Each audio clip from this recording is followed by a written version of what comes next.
We have to understand that our perception of reality is an illusion. It is a constructed fiction. It is not reality. Don't confuse what you perceive with actual reality.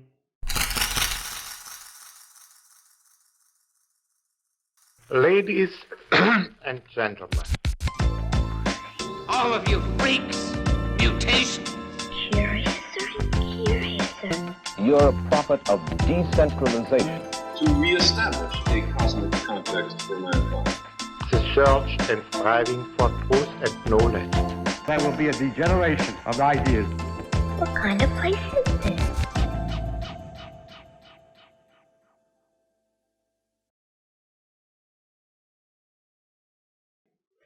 Hey everybody, this is Jason Wilson with Isn't Life Curious? And today I am really excited to be sitting down with someone who I've been following for years, listening to their podcasts, reading their books and everything, and it's a pleasure we finally got to connect. I'm here with Dr. Stephen Novella. Dr. Novella, thanks so much for being willing to come on the podcast today. Oh, thanks for having me, Jason. Pleasure to be here. Absolutely. And, you know, by the time this episode comes out, I'll sort of briefly introduce you. So we don't have to go too much into biographical details, but do you mind sharing with our listeners and our viewers a little bit about your background and maybe how you got into neurology and skepticism separately? And something I'm particularly interested in is to see how those two things connect. Yeah, so I guess we could start with neurology. I was always interested in science as long as I could remember. So I knew I would go into some kind of science career, and it's hard to really to reverse engineer the decision-making process, like how I ended up decided to go to medical school, but I did. I ended up, loving medicine, which I think is luck more than anything else, and ended up loving neurology. I think the brain is, the most interesting organ in the body. Yep. I like the way that, neurologists think in a systems way. Yes. To me, that was always very appealing. So I just continued my neurology training after medical school and did my residency and my fellowship at Yale, and then I stayed there and have been at Yale ever since as mostly a clinical neurologist, but obviously involved in academia, teaching, and some research. And then the skeptical part, pretty much happened parallel to that at the same time, again, sort of coming out of my general interest in science. But even as early as high school, I became interested in pseudoscience. At first I was very, I believed pretty much everything that was being presented to me as science, as when I was a child. It's like, experts say that we're being visited by aliens. Okay, sure, the Loch Ness Monster exists. And, not everything. I never believed in astrology and more that, I think, the spiritual stuff, but the kind of science fiction stuff always appealed to me. But then I started to learn how to separate like good science from, fake science, from the pretend thing, sometime in high school.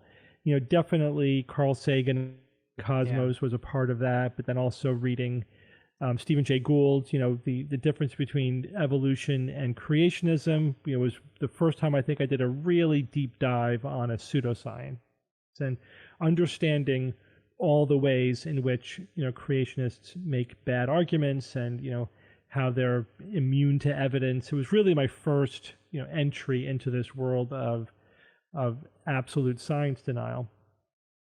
And it wasn't long after that. I mean, after college, in my, I think, later 20s, I discovered the skeptical movement, and it seemed like something that, was very close to what I was interested in.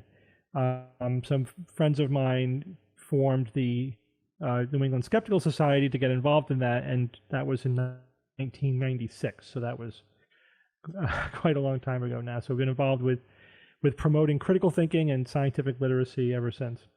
Yeah, and that's really, kind of bit by bit started to really explode. The skepticism movement has really grown quite a bit, and I think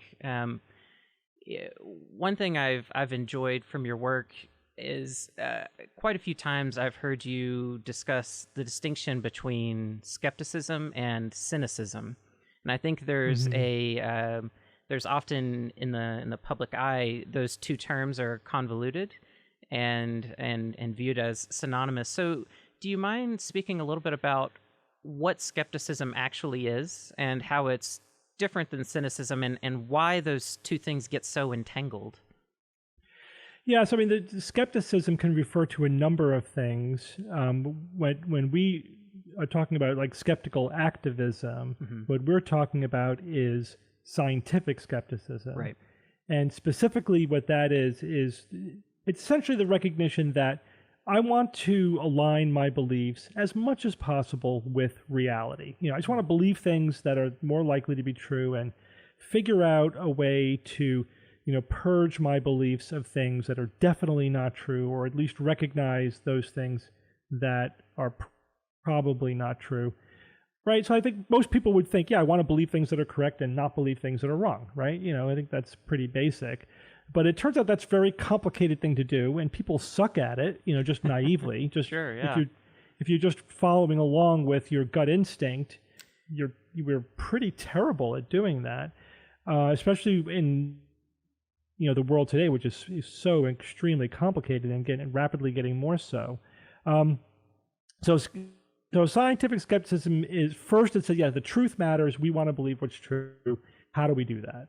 And so there's a number of skill sets that are involved with that we try to, maximize in ourselves, but also teach and promote in society. So one, of course, is scientific literacy. You have to have a basic understanding, working understanding of science, not only the findings of science, but how science works, the philosophical underpinnings of science. All of those things matter.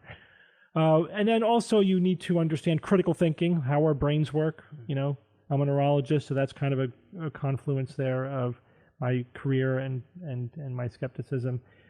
Again, we're rife with cognitive biases, with heuristics, with mental shortcuts that don't quite work. And if you're not aware of that, you will be a slave to them, right? So you have to sort of take control of the most fundamental and universal tool that we use to understand the world, which is our brain, right? If you don't understand your brain, then you're not going to be able to use it properly, just like any tool. So we call that metacognition, right? Thinking about thinking itself, trying to understand the process of how we process information. So scientific literacy, critical thinking, and then, we would also add media literacy or media savvy, because where there's a ton of information out there, you have to know how to think about that, how to know what's reliable, what's not reliable, all the ways in which other people are trying to fool us. So one way to think about that is critical thinking is a way of keeping yourself from fooling yourself. Media savvy is a way to avoid other people trying to deceive you, maybe because they're deceiving themselves, or maybe because they have nefarious purposes or whatever. And, as you combine scientific literacy, critical thinking skill, media savvy, those are the tools that you need to, as best as possible, try to understand reality. And the other part of that would be the recognition that this is a never-ending process, right? You're never there. Yes, yeah. If you think you're there, then that's just a bias. That's just one other way to derail you, right? It's always a process. It's a very humbling process. You have to be very humble. You have to recognize that you're wrong about everything, and your goal is just to become less wrong, right? Just to minimize your error.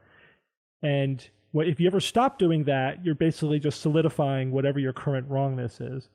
So it's sort of taking pride, if you will, in being able to change your mind, being flexible, being comfortable with uncertainty, being humble about your own limits, rather than what are inherent or are natural, if you will, human psychology, or the default psychology, which is to stake our flag in a belief. Like, this is my belief. This is what my tribe believes. This is what I believe.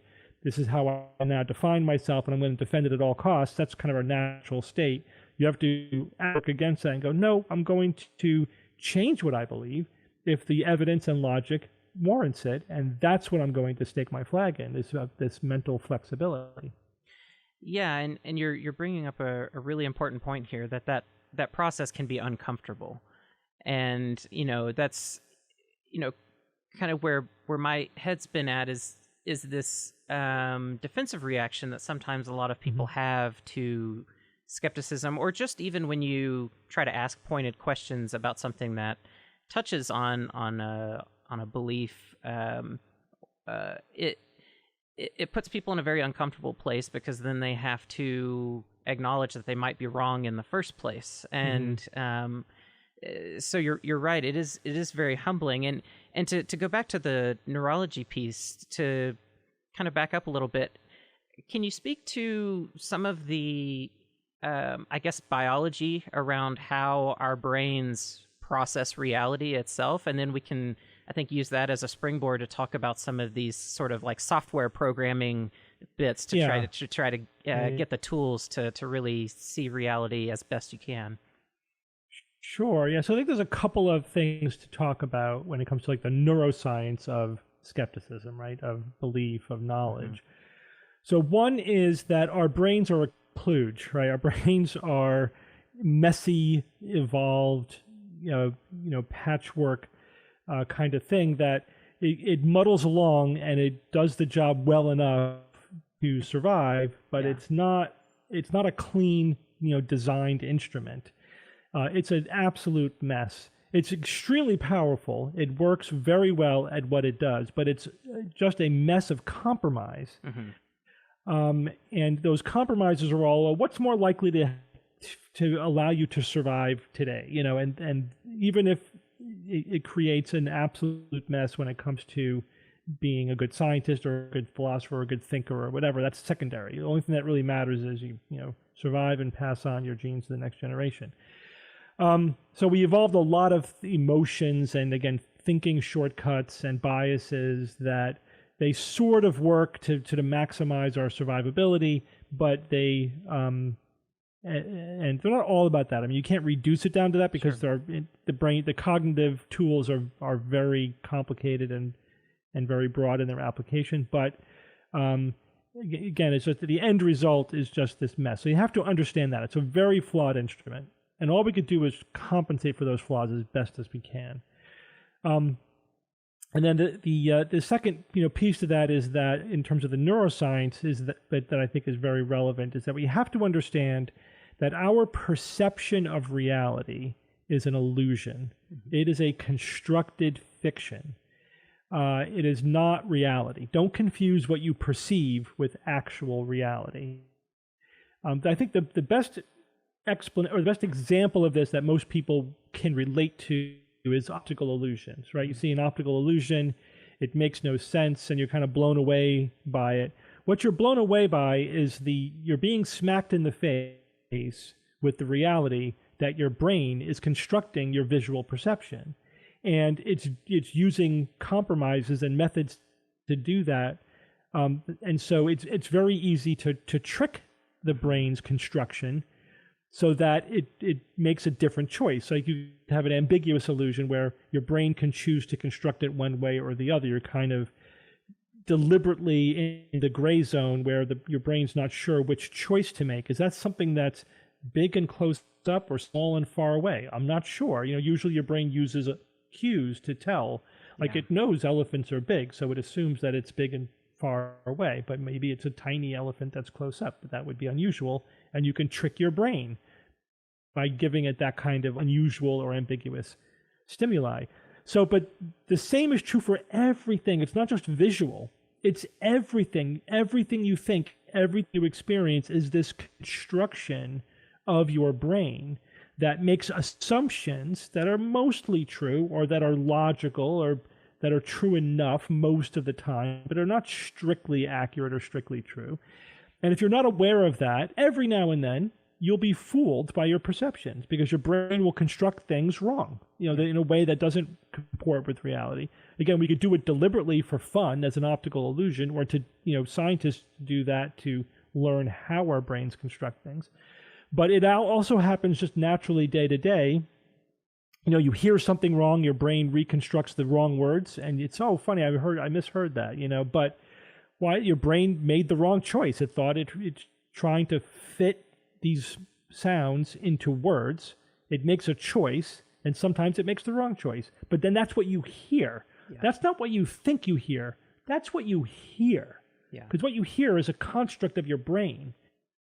That's the thing you have to realize. So when people say things like, I know what I saw, I clearly remember. No, you don't. There's no way for you to do that. Your brain doesn't work that way. Your memories are constructed. Yeah. Right? They're constructed over expectation. They're updated with new data. They're merged. There's all, because it doesn't really, your brain doesn't really care if your memories are accurate. All they care is that your behavior is influenced in a way that maximizes your survival. Right? So actually our memory is specifically not accurate. There are ways in which evolution has made the choice to say, all right, we're going to completely make fake memories, but these are going to keep you alive. Don't worry about it. Don't worry about the details, right? And that's what we're left with, so we end up with the perceptions and memories and constructions that are really divergent from reality. Obviously, day-to-day little things, it's fine, right? We get through the day fine. But if we're trying to understand reality, or if we have unusual, like the occasional unusual experience, where things fall in the gray zone or we're sleepy or whatever, then we could have experiences that we try to make sense of. Right. And if you think, oh, the only explanation was that was an actual ghost, as opposed to that was if you assume anything unusual you perceive is a brain glitch, you're basically going to be right almost all the time. Yep. That's a good first approximation. That's a good first guess. At the very least, you should have a good reason to reject the brain glitch hypothesis before you support any other hypothesis. And thinking that you've actually seen a UFO or an alien spacecraft or a ghost or Bigfoot or whatever, or you've had ESP or a premonition, any of those things that we trick ourselves, our brains trick us into thinking we experienced, you don't have evidence for that. You just experienced a brain glitch, which happens every day. Yeah, and it's pointing out this kind of uncomfortable aspect of reality that we are all victims of our own experiences, and even if we're all theoretically intaking the same stimuli, we are living in different worlds potentially. And then when you start to stack beliefs on top of that, then the divergence of the realities that we're each living in can start to stray further and further and further.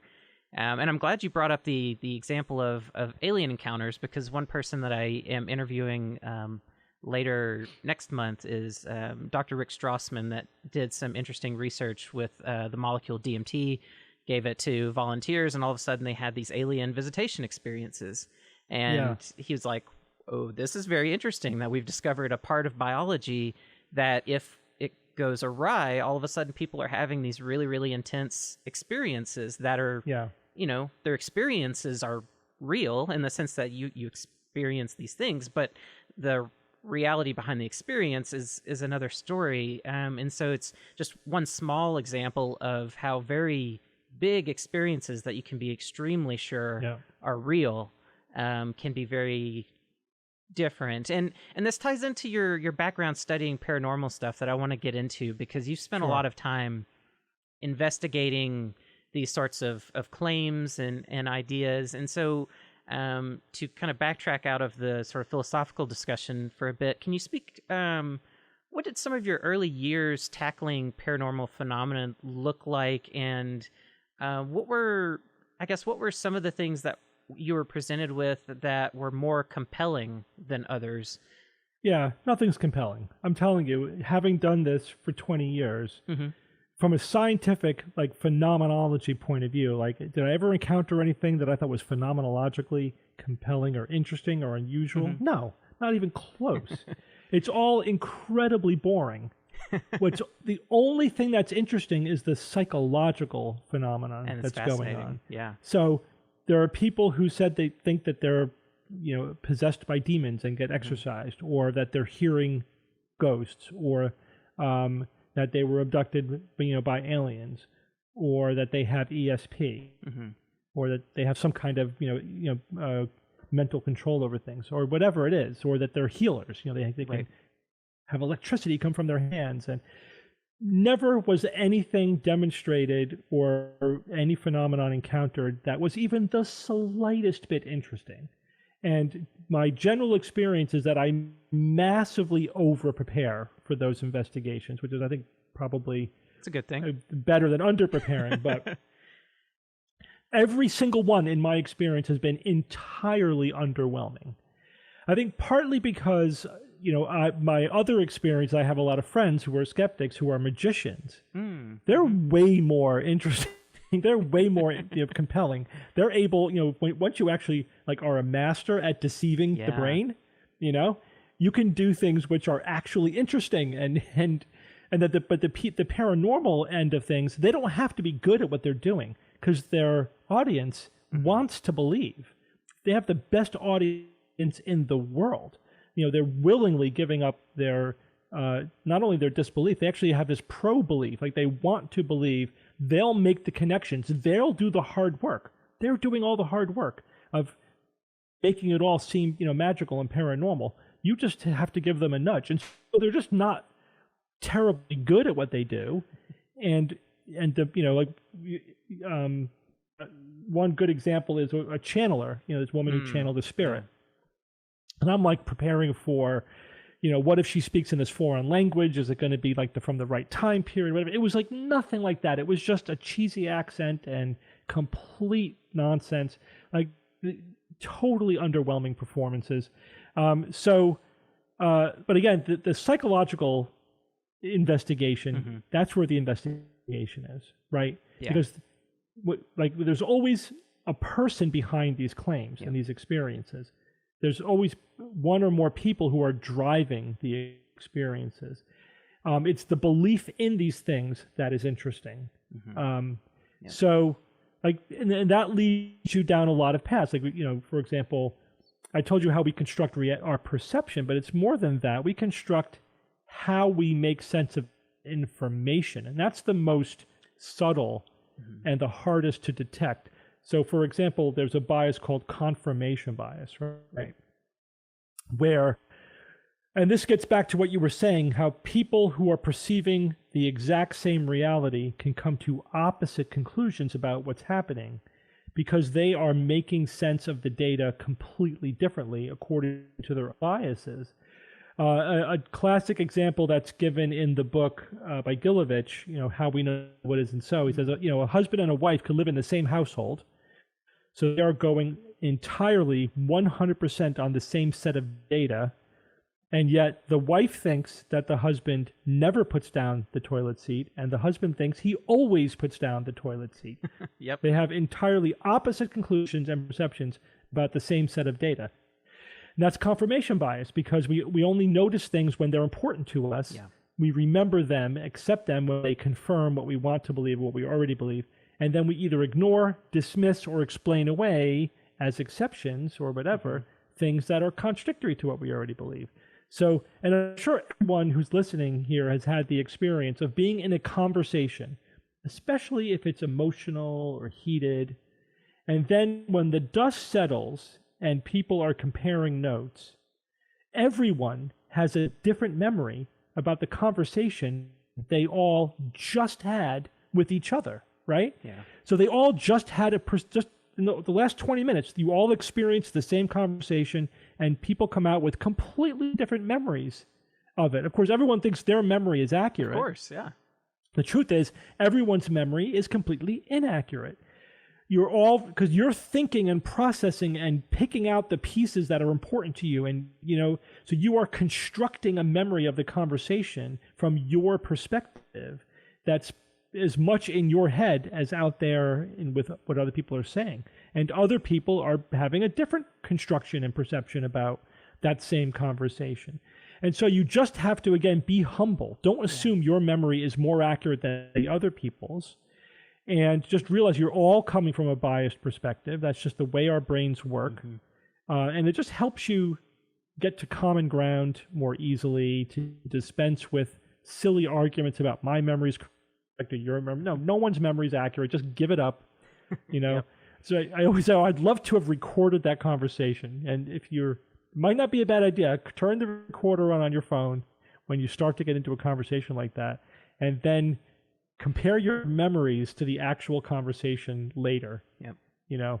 and everyone will have a piece right and a piece wrong. Everyone will have seen things differently. So, that's what I find interesting. It's the neuroscience and the psychology of paranormal belief.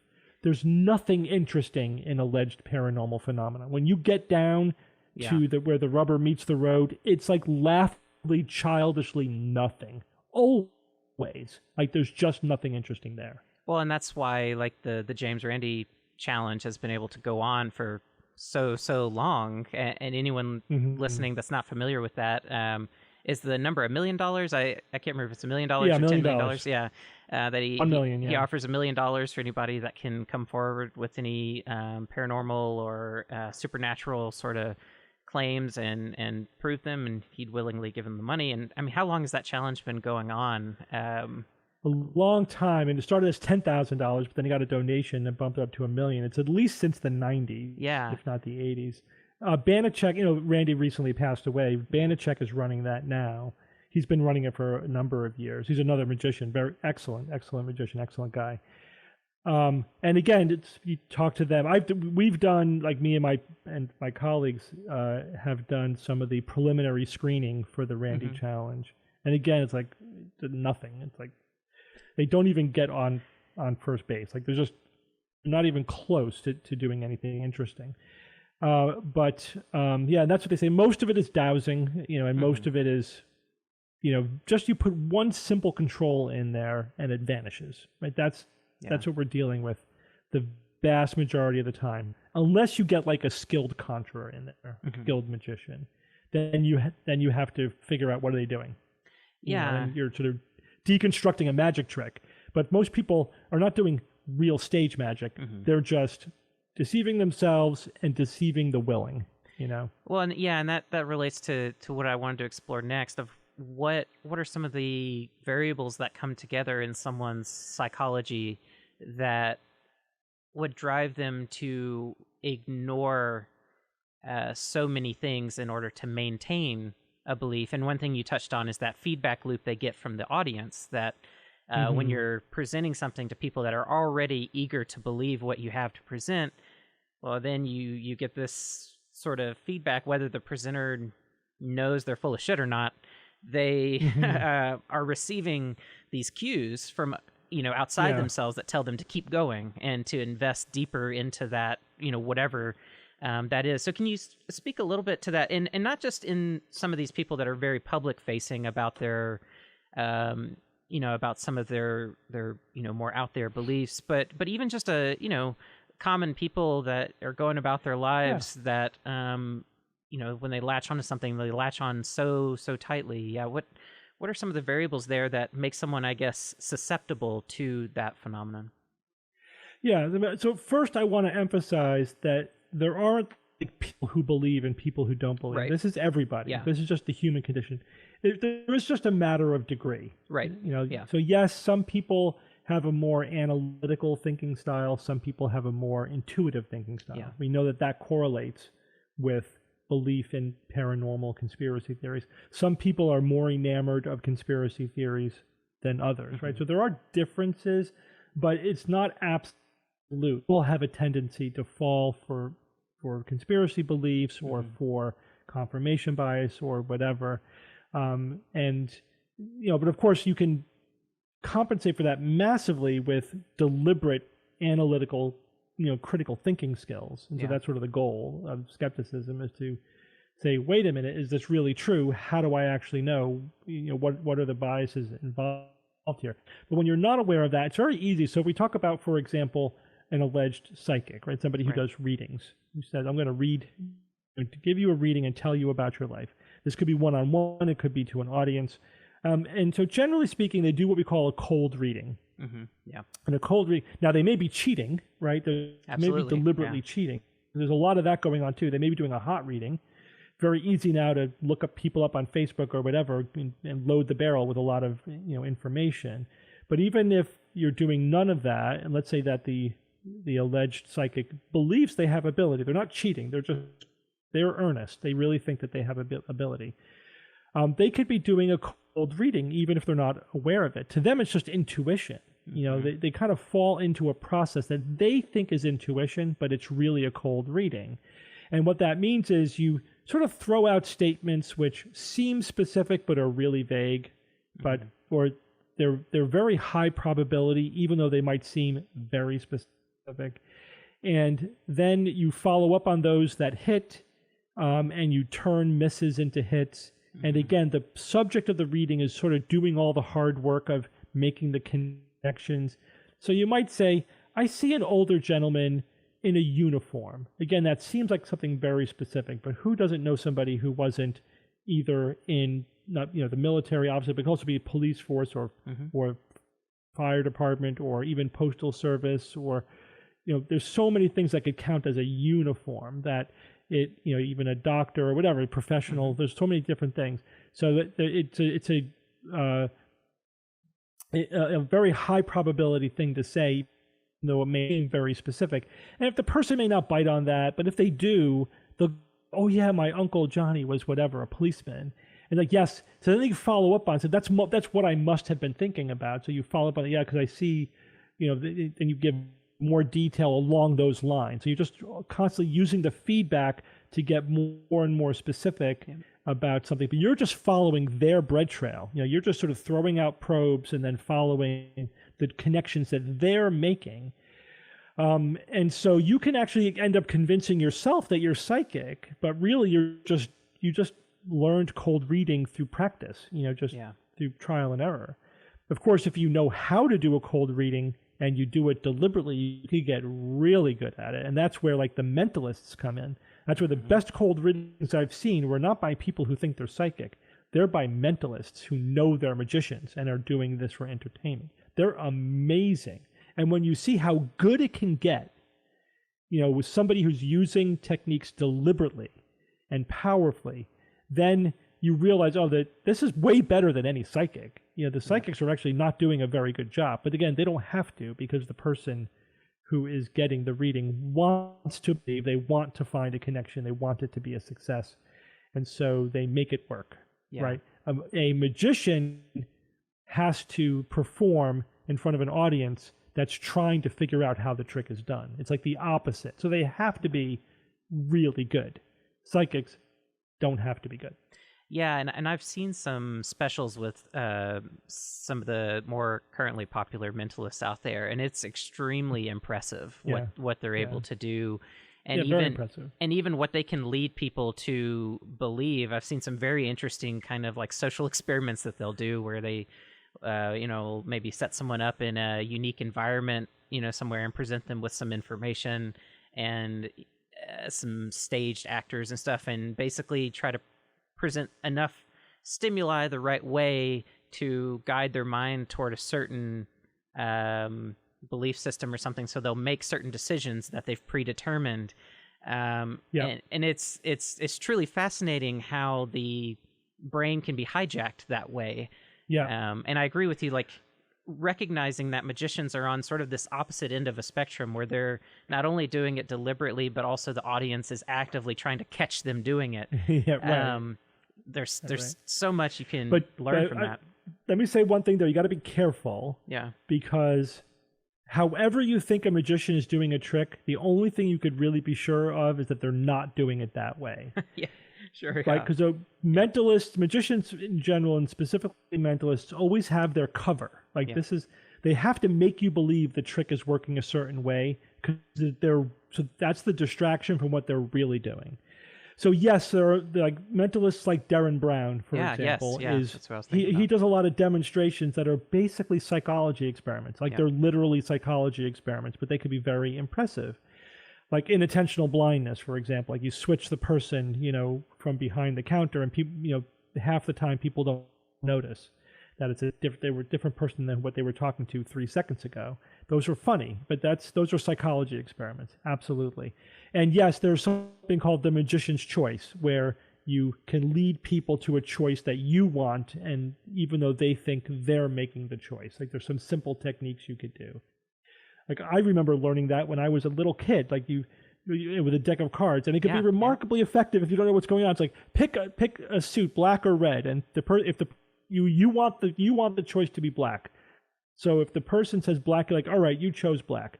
If they say red, you say, okay, you will eliminate red. That leaves us with black. So no matter what they say, it gets to the result that you want. And you can lead that way to what seems like a very specific choice that's predetermined. So yes, that's one method that mentalists use. But if you think that's the method they're using, and they're telling you that that's the method they're using, they're not using that method. They're probably doing something completely different. And so you sit there thinking, wow, they just totally spoon-fed that person to. No, they probably didn't. They probably would use sleight of hand or just something completely different. So just be aware of that. Unless you are a magician and know what they're doing in a specific instance, whatever they tell you they're doing is just part of the trick. It's just part of the distraction, the misdirection. That's the misdirection. Now, unfortunately, some magicians use the cover that they are genuinely psychic as their misdirection. And that gets into this gray zone where, is that ethical to convince, and the skeptical magicians are like, that's crossing a line. We don't do this to convince people that magic is real. Right. If you're saying that magic is real, even if it's just mental magic, you're crossing a line. Use some other cover, use some other diversion other than, something that's going to make people believe that psychics are real. There are sharks out there who will then rip them off for $100,000, right? Absolutely. But they think it's real because they saw a magician do it, right? So they know it must be real.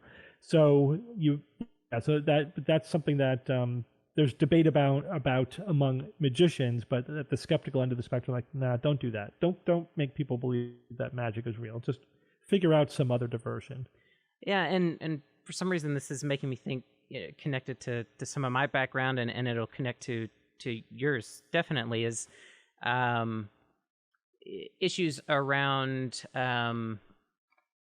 it's not always malicious, but bad medical advice, medical claims, alternative medicine, stuff like that.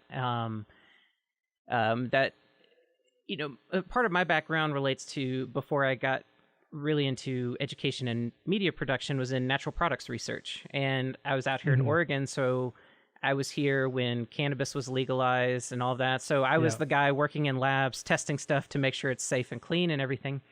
But you get surrounded by a lot of claims about a lot of different things, and you start to recognize that even people in what you would consider authority positions, medical doctors and nurses and all sorts of people, that even they can be particularly susceptible to these biases or bad interpretations. I mean, one thing that's rampant in that world is a focus on preclinical research, and then trying to say that, well, look, these chemicals X, Y, Z, D, have been shown in these preclinical experiments that they reduce these inflammatory markers or whatever it is. Thus, if you consume this product that, by the way, we're selling to you, that it's going to somehow connect to that research. And that's just an example from my specific background, but there's a million different examples like that. And so one thing I wanted to touch on is this idea that you have to be careful not to yield your critical thinking to sources of authority. You have to really be careful. I think that's something that people don't always appreciate. Yeah, so the relationship to authority is complicated. So you need to have a respect for legitimate authority, not a deference to it. You don't surrender your critical thinking and your common sense and your knowledge just because somebody is an authority figure. But if there is a consensus among appropriate experts, you would at least have to take that consensus seriously. You have to know why it exists, how strong is it, are the experts generally scientific and unbiased, and if the first assumption should be that you're wrong, that you're missing something, that you don't have enough information, that that the people with massively more knowledge and education and experience that you had than you have are probably closer to the truth. But that doesn't mean you take every individual expert as an authority, because authority does not rest in one person ever. It's always in the community. That's the strength of science. It's the community hashing things out. And so when 97% of climatologists say, yeah, we're probably warming the Earth, that's an appropriate, deference to a consensus of expert opinion. If just one doctor says, take my supplement, I'm a doctor, trust me, that is an inappropriate argument from authority. Now, I'm a physician, I run science-based medicine, and this is exactly what we talk about in science-based medicine, is this relationship between science and the practice of medicine. And I could talk hours about this, obviously, but very quickly, I think the couple of points relating to what you were saying to get across is the relationship between science and the practice of medicine is very complicated. Yeah. It's extremely complicated, and not all practitioners understand it, because you could be a knowledgeable and experienced and skilled practitioner without really understanding the underlying science that informs those practices. There's two different things. And not all scientists understand how to practice clinical medicine. Right? So clinical knowledge and research science knowledge are two different things. And you really need to have both in order to understand that connection and how they interact. But even then, there is a discipline of understanding how we translate science into practice, and it's complicated. And so you brought up one aspect of it. We can't extrapolate from preclinical evidence to clinical claims, although that's rampant in the in the industry and in what we would call alternative medicine space. And we have a pretty good idea of what's the probability of any given preclinical effect translating directly into a positive or a clinical effect that you can exploit, and it's less than 1%. I mean, it's really unlikely that it's going to turn out to be true. The body is just too complicated. You're saying, if we pull on this thread here, it's going to have this total effect on this contraption. It's no, you don't know. You have to pull the thread and see what happens. And you got to do it 1,000 times on 1,000 different people, and you got to do it in a way that's blinded, and you got to look at a ton of things and look at a whole bunch of different effects. You got to look at risk and benefit, and you got to compare them statistically, and you got to control for all the biases and regression to the mean and the survivor effect. And there's 100 ways this shit could go wrong. And if you don't know what you're doing, and if it takes 20 years for experts around the world to sort this stuff out for any important clinical question. You can't just start at the beginning of that process and go, look, we saw this one marker go down, therefore you could take this and treat cancer. It's no, you can't. The probability that that's going to work out the way you want it to is almost zero. Just forget about it. You got to do a ton of, all you've proven is that you can take the next step in that research chain. And every step of the way, there's 20 steps in front of you, and every one there's a chance that you're going to fail. And you can't just leapfrog over all of them. And even still, we are the scientific community, the medical community. There's vigorous debates going on about exactly how to do all of this. Where do we set the p-value? Do we even use p-values? Do we use Bayesian analysis? How do we make sense of this data? How do the journals decide what to publish? Are there biases in citations and publication bias? The peer review process. All there's perverse incentives. How do we optimize peer review? I mean, there's all these questions about how we make this machine work more efficiently. And there's real debates going on, and changes are happening because there's a lot of stuff to fix. So if you think you could read a paper or read more likely a press release or an advertisement and have any idea how to translate the scientific evidence we have into a clinical decision, unless you're an expert, at least just appreciate the fact that you have no idea. You really don't. You just have no idea. And, there's a lot of information between you and any kind of reasonable conclusion. And you can't listen to one person who's selling you something. You need to find out, what are the experts saying? Does anybody disagree with these claims? Why do they disagree with these claims? How are they making sense of the evidence? Where are we in this arc of figuring out this question? And that takes a lot of work, or you need to have sources that you can trust that go through that process. But you can't just say, oh, it's an antioxidant, and therefore it's healthy. It's like, actually, antioxidants either do nothing or they're probably not healthy for you. Like the exact opposite of what the industry is claiming. And that's how bad it is. Like they could actually make the opposite. We actually figured out, oh, look at that. That was fairly recent, wasn't it? That not kind that recent. It's still that the antioxidant hypothesis is 25 years old. It's a quarter of a century old. And it was disproven 20 years ago, 15 years ago. So nobody got the memo, because it's such a great marketing scheme, that it just didn't work. It didn't pan out. But not only that, we're like, oh, look at that. If you take, there's actually a balance. It's a homeostasis in your body. And antioxidants and oxidative stress are all part of that homeostasis. And you can't push it out of balance, and assume that good things are going to happen. It's like, if your body would benefit from more antioxidants, it could make antioxidants 1,000 times stronger than anything you can eat. Yeah. So why wouldn't it just make a little bit more of the antioxidants it's already making if that was beneficial? Right? Yeah. All you're doing is either nothing, you're putting drops in the ocean, or if you took really high doses of antioxidants, you're just distorting this homeostasis and bad things happen.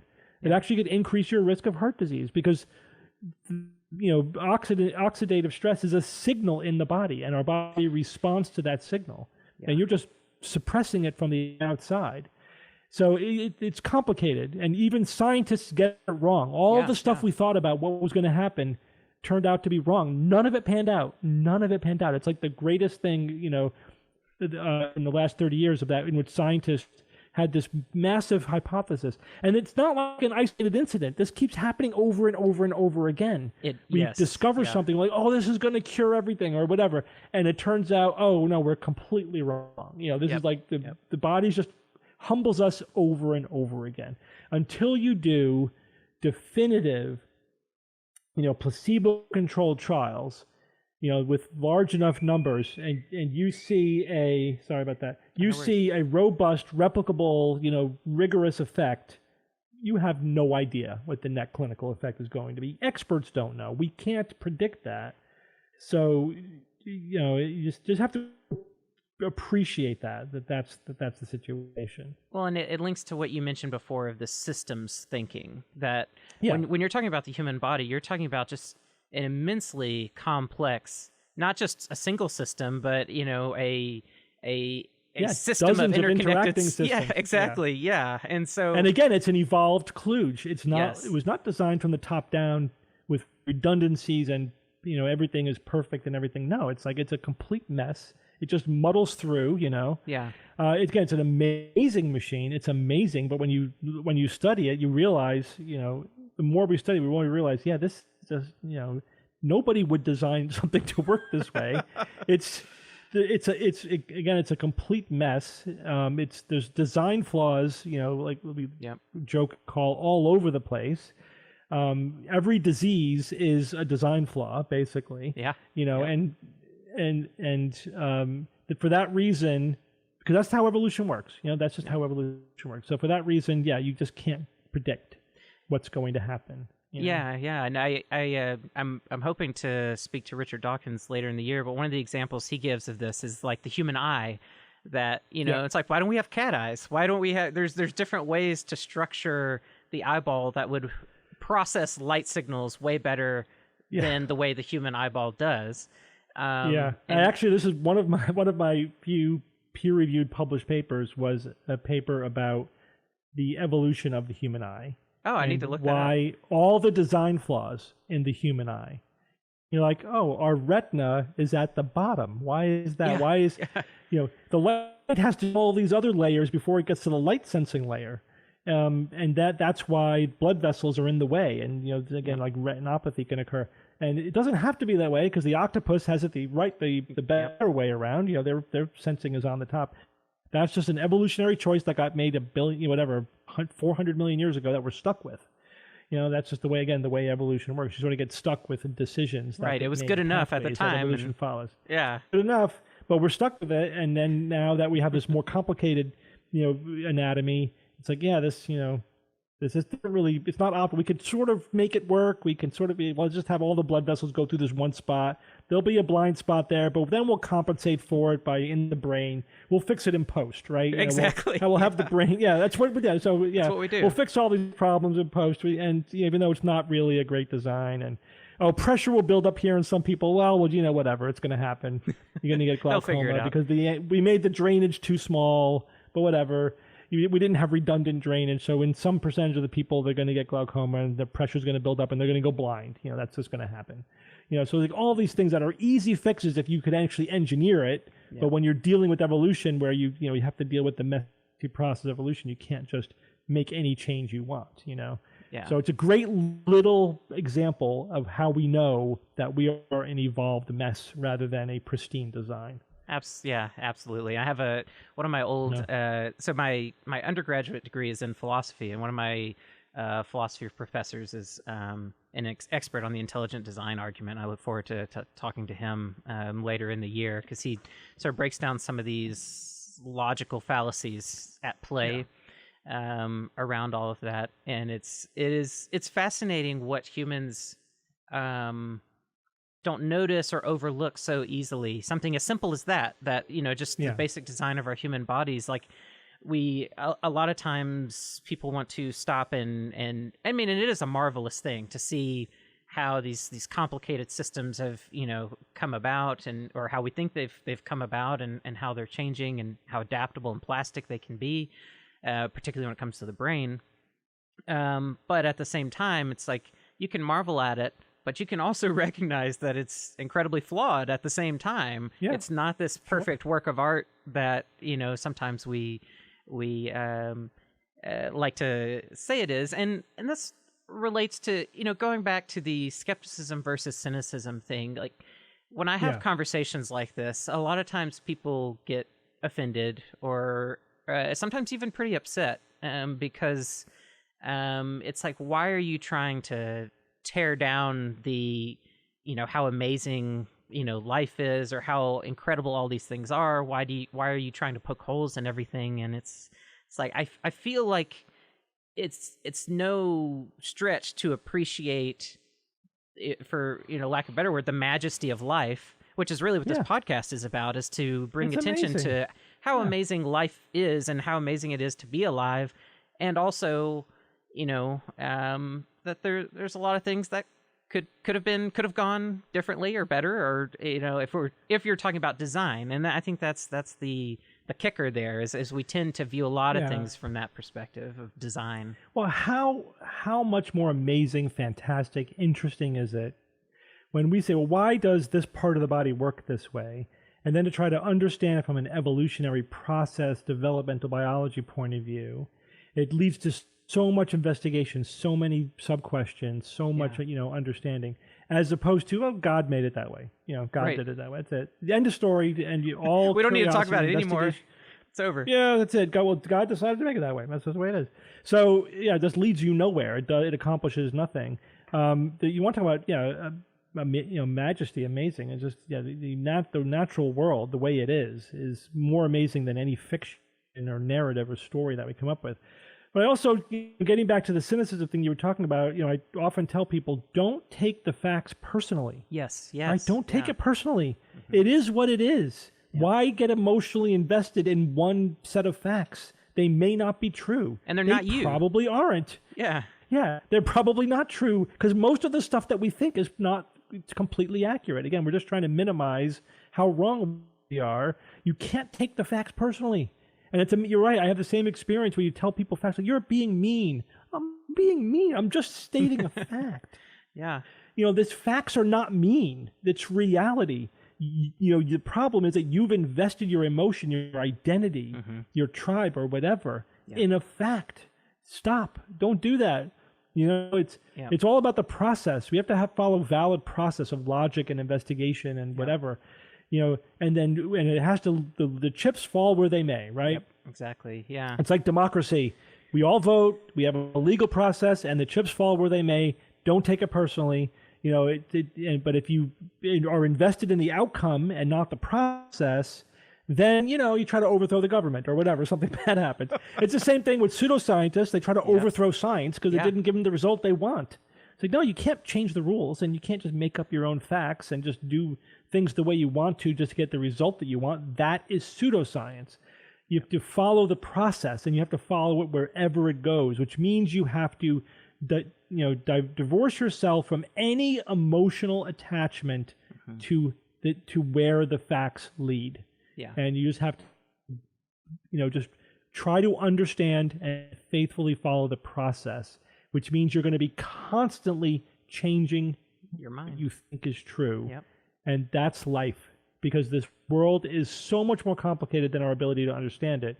All we could do is just get better and better. Again, try to dig a little bit deeper, try to minimize our error a little bit more. And just the more you do that, and the process is fascinating, it's rewarding, it's empowering. And once you cut yourself free of this anchor of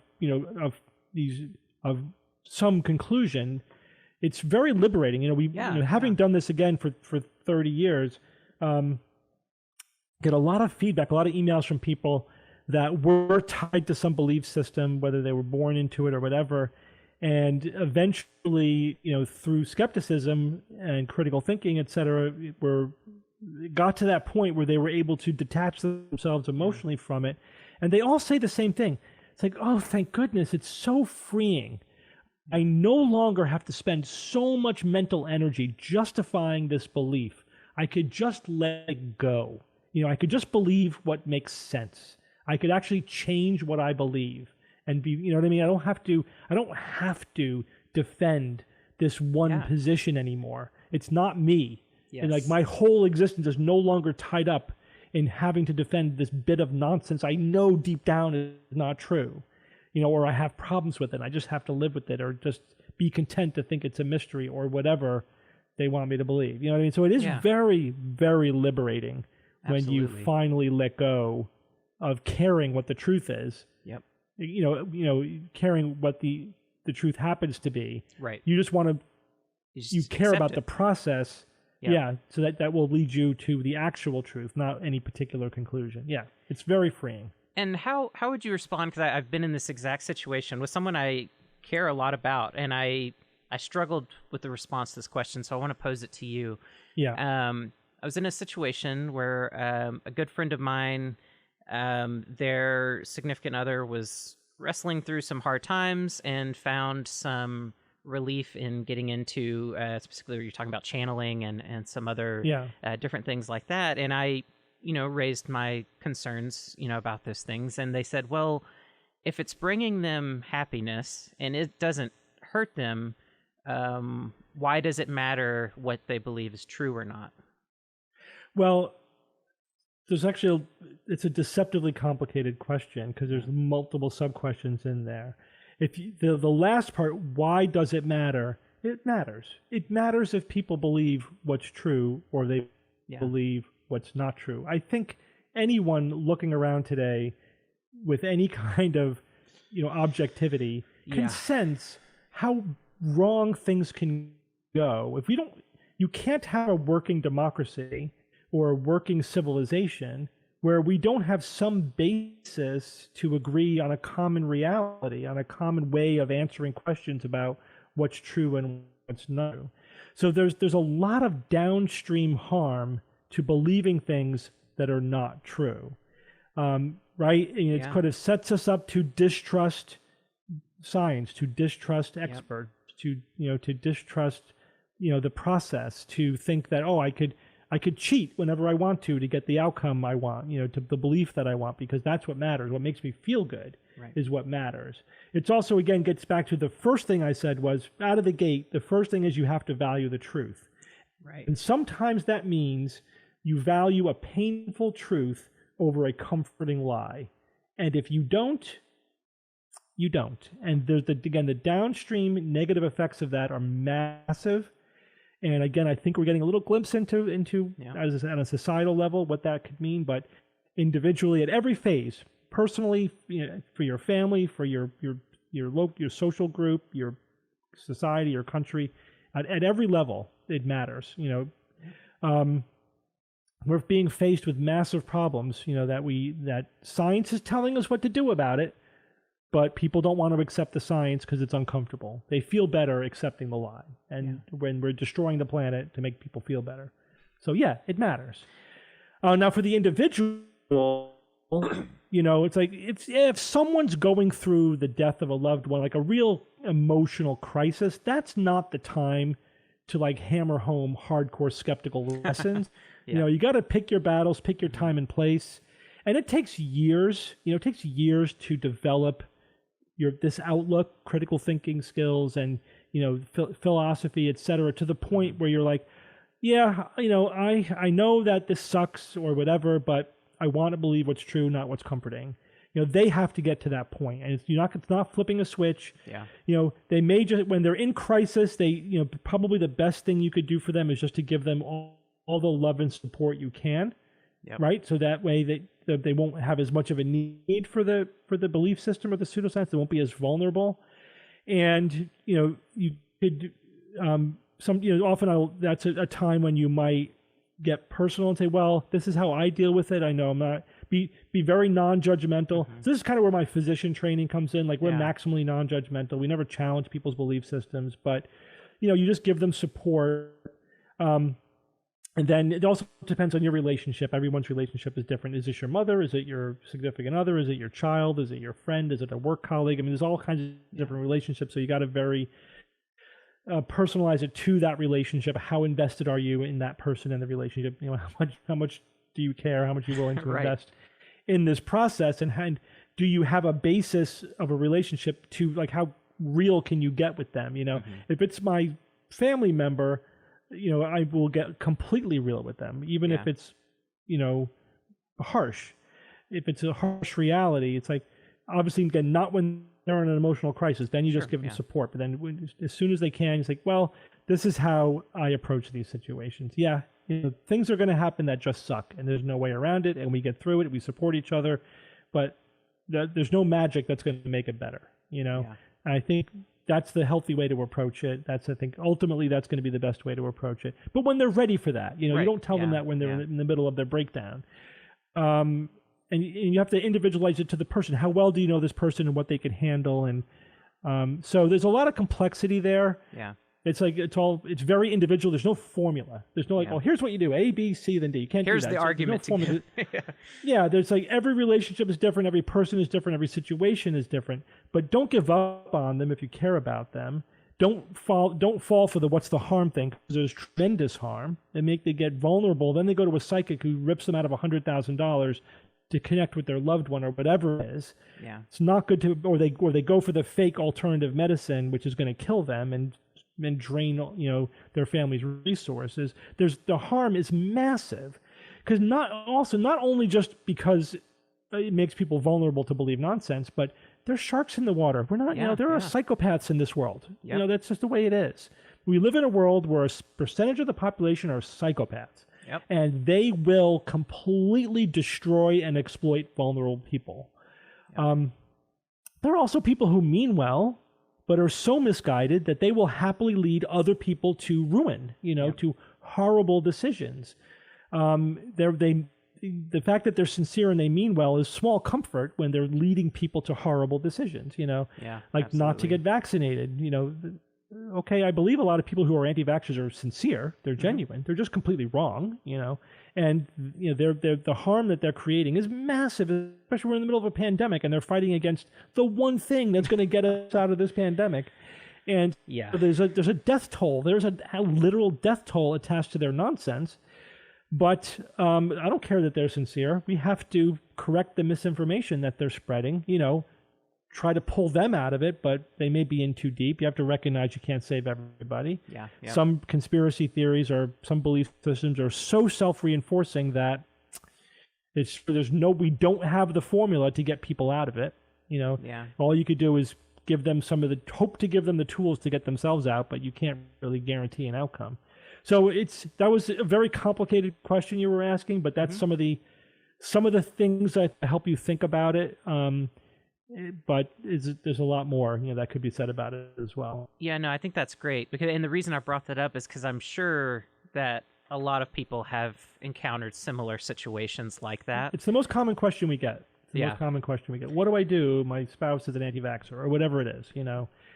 Like, I wish I had the formula, but I these know. are some guidelines that may help you through it, but it's not easy. It's not easy. And even in an ideal situation, trying to argue with somebody can have the totally opposite effect that you want it to have. Yeah. And I often will say, one of the pearls I say is, don't sacrifice your relationship Yes. for this, because the relationship is probably one of their lifelines, you know? Yep. And, you know, so maintain that. Maintain the relationship, be on their side, be in their corner. That's probably the most important thing. Don't think that I'm going to beat this belief out of them, even if I have to destroy our relationship. That's probably counterproductive. Yeah. It's not going to work. All you're going to do is sacrifice the relationship and push them even further in the direction you don't want them to go in. You just have to be supportive and give them the tools to hopefully eventually it'll start to dawn on them. Maybe I need to rethink my strategy here. Yeah. You know, but if they don't come to that realization themselves, you're not going to force them into it. Exactly. There's only so much you can do. And this ties in really nicely to where I really wanted this conversation to go, in that, like, myself as an educator and the company that I'm building is focused on developing science and philosophy educational media, but also how to better integrate critical thinking around science in sort of traditional science curricula and that sort of thing.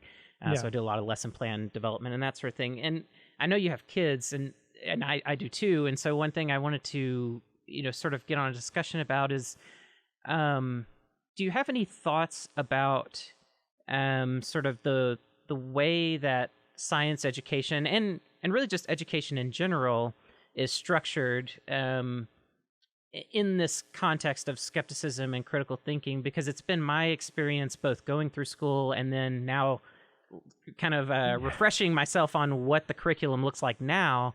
I don't know. It seems like a lot of philosophy and critical thinking and logic has been largely eroded out of a lot of curricula. And so I just wanted to have a brief discussion about that, of, what should teachers be thinking about that are interacting with kids? Because we're talking about, how long it takes to develop this perspective, of trying to understand your limitations, your cognitive biases and all that. And in my mind, that should really start as part of basic education. And so what are your thoughts on that, especially having kids and, and your unique perspective as a parent? I think our education system is wholly inadequate when it comes to teaching critical thinking skills and even basic scientific literacy.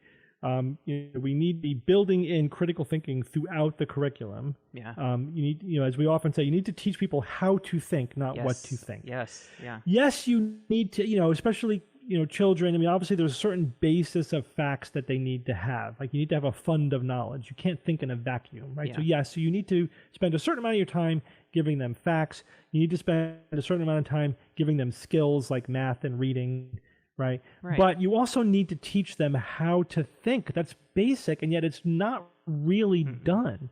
And now I would think you also need to teach them media literacy. Like, it needs to be baked in as well. We live in an information ecosystem, and if you don't, you want to teach people how to be lifelong students, how to be somebody who knows how to obtain information, evaluate information, think about information, organize that information, and how to think their way through it. That's what you want people to come out of their education with, not just here's a bunch of facts you're going to forget, eventually.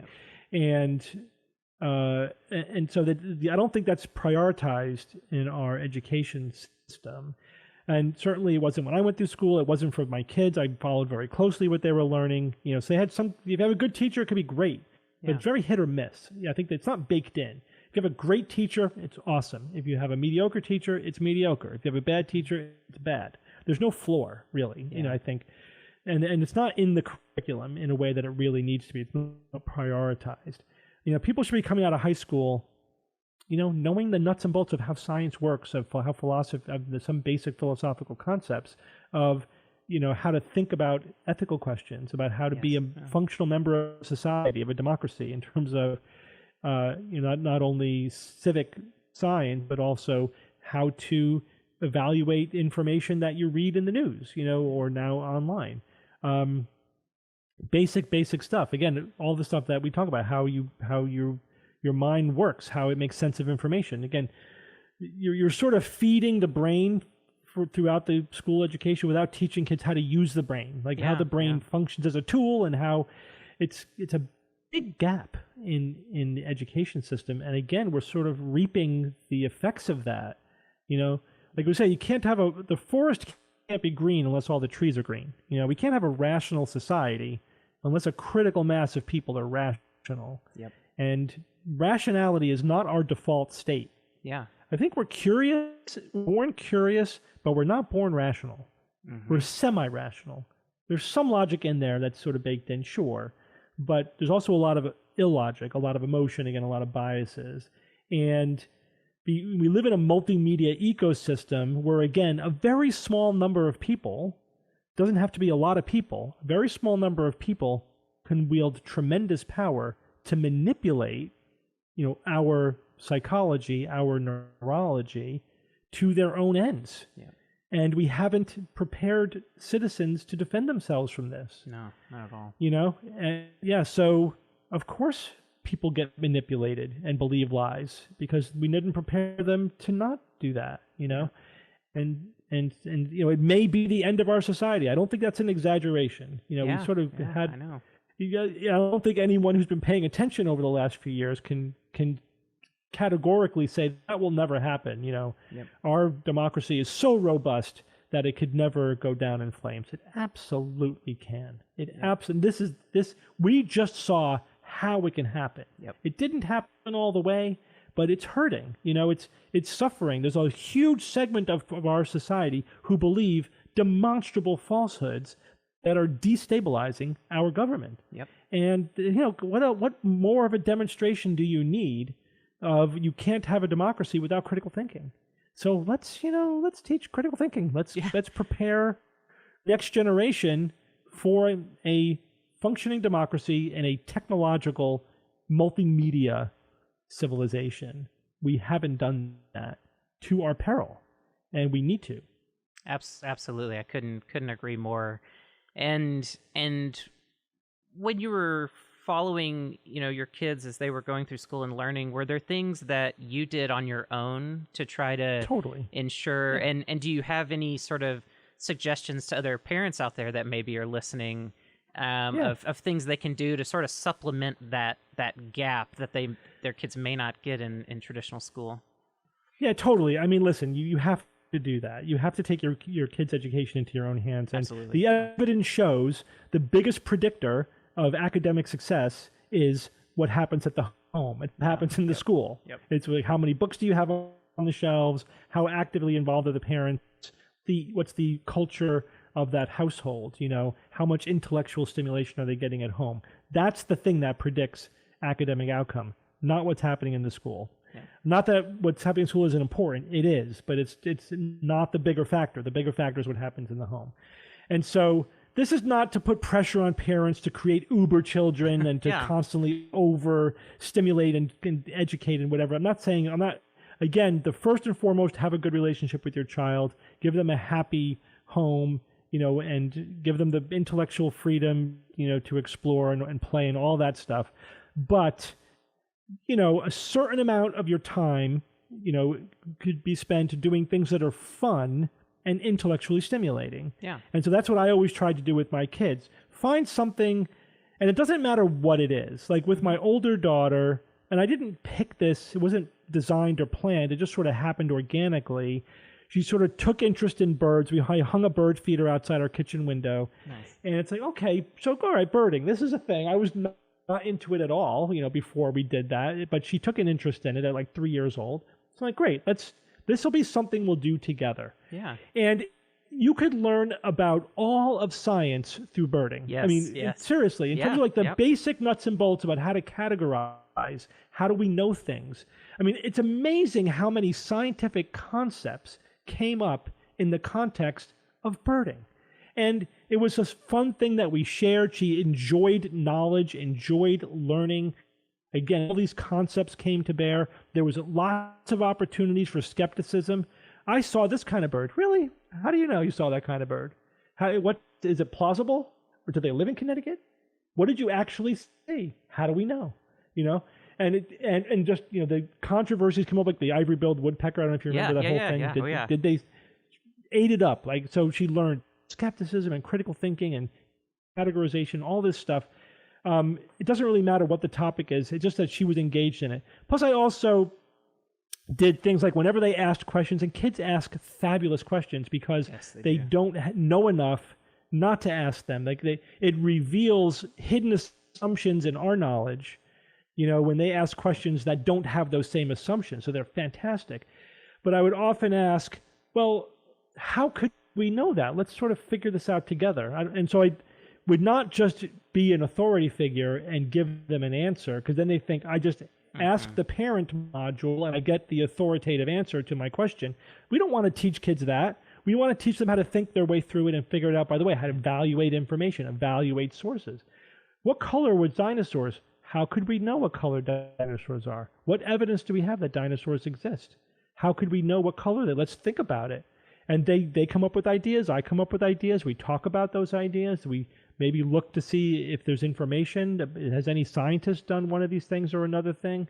You know, when we see a picture of a dinosaur, are they just making up the colors? Or, you know, so again, one little question could unfold this whole area of inquiry if you just reflect those questions back at them and make it an exploration rather than, whatever, they were green, you know, whatever. You throw out the answer you think is correct. You're probably going to learn something to boot, because kids ask wonderful questions.